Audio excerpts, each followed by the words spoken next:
When we picture God, we usually imagine a being who watches, judges, rewards, and punishes.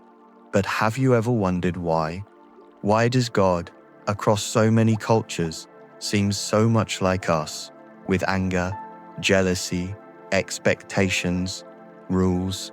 Why would a perfect being even need to be pleased? Why would something infinite care about obedience? Maybe the answer's simple. We didn't just imagine God, we projected onto him the thing we know best, our fears.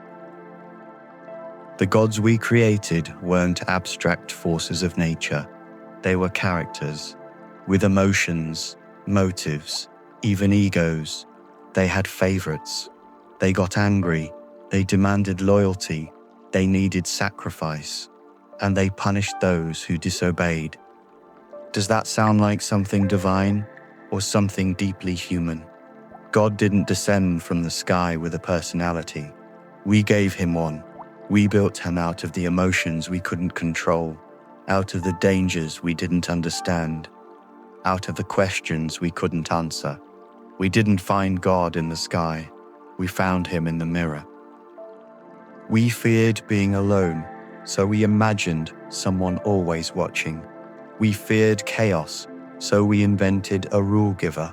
We feared injustice, so we needed a judge. We feared death, so we created an afterlife. God became the ultimate parent, rewarding obedience, punishing disobedience, setting rules, drawing lines, handing out consequences. Not because we were evil, but because we were children, alone in a world we didn't understand, looking for safety, looking for order, and fear became the blueprint. Even love got wrapped in fear. God loves you, but only if you follow the rules. God forgives you, but only if you ask the right way. We turned unconditional love into transactional obedience. Why? Because fear was the language we trusted. We understood punishment. We understood shame. We understood that love could be withheld.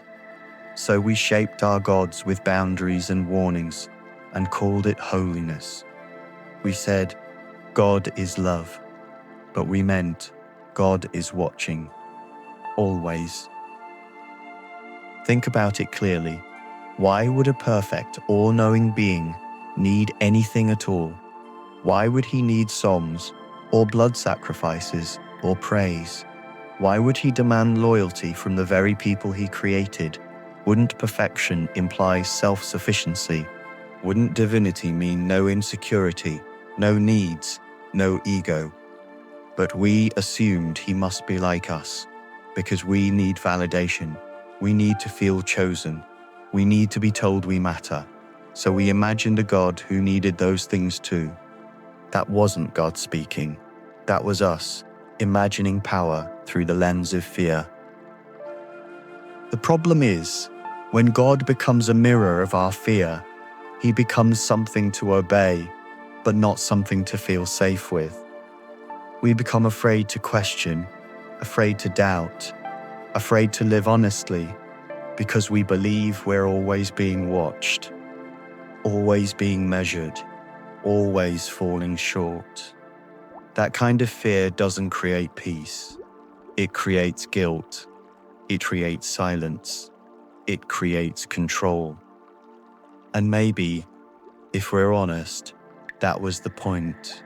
Because fear is easier to govern than freedom. This isn't about proving or disproving God. It's about recognizing how much of our own fear we've projected onto him.